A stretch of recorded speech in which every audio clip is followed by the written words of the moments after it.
And that's such an easy thing to fall into where people feel guilty because they'll have those friends where if you're not talking to them all the time, you kind of get to this point where you know that they're going to be a little bit bitter.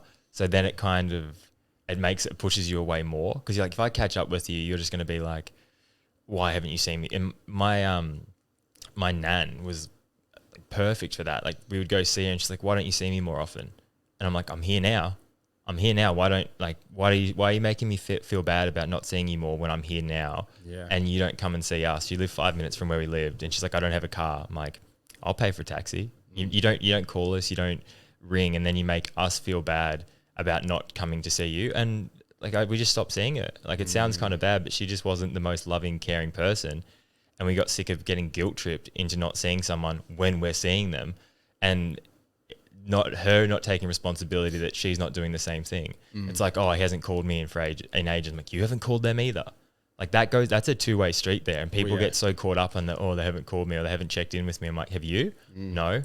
So you're doing the exact same thing, getting angry at them and then just pulling away. Yeah, man. Like sometimes you need to just pass the olive branch out. It's a good feeling for both of you. Yeah, bro. Like, and I'm glad you kind of brought up the family card because they're the biggest culprits.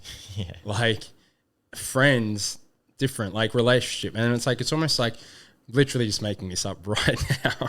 But in my head, it's kind of like you have 3 tiers and it's like you have family, friends, community.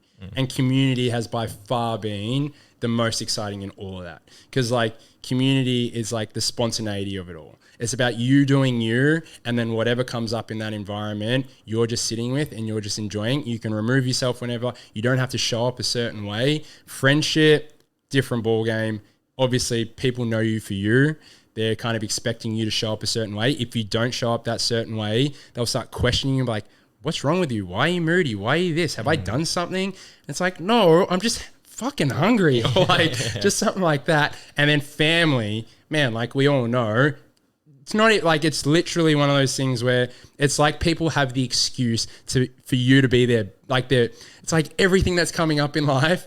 And it's like, I'm not angry with you, but I can be angry with you. So I'm just going to give you the worst of me. Yeah. And then like, I just hope people get to a point like I'm at that. Like, so when you say it sounds a bit bad, like my mum's Dutch, our family's French, and my dad's Greek, and his entire family's Greek. You have and a real mixture going yeah, on. man, Yeah, like it's so messy. So my sister and I are firstborn Australian from both sides of the family, both migrated over. So it's only my sister and I and my mum, and we're not close at all. Like I grew up resenting my mum, hating my mum. And I remember like friends were like, I remember my best mate being like, you don't hate her. And I was like, man, like I do.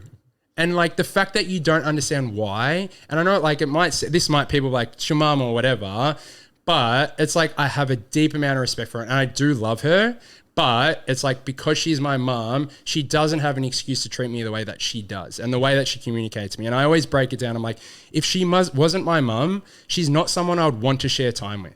And I think that speaks volumes. And it's like, she's always going to be in my life. We still communicate and all those sort of things, but I have super firm boundaries, especially as I've gotten older. Like rather than just kind of feeding into the bullshit or getting angry back or whatever, I'll just let her do a thing. And it's like, yo, I've got to go.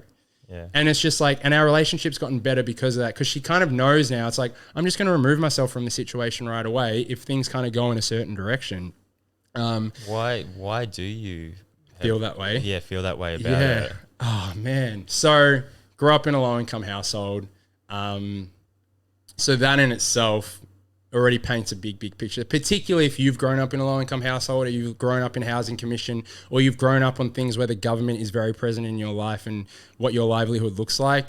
So we were a low income household because my mum had a workplace accident. She used to be a chef and she lost her fingers in a mincemeat machine.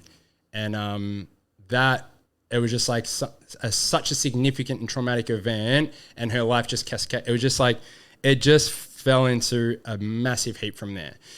And physically, something where now she looks very differently, not only looks very differently, but functions very differently. It not only impacts the joint or the hand, that's like with what's going on and all the surgeries and everything that comes with that, but now it affects the rest of your body because the rest of your body's compensating. When you're so fragile or like something like that happens, you become incredibly fragile and you feel like a bit of a shell of yourself. You start to doubt yourself. This is what, like 30 plus years ago as well. So it's not a world where we live in now where you have all these supports in place or things like that. So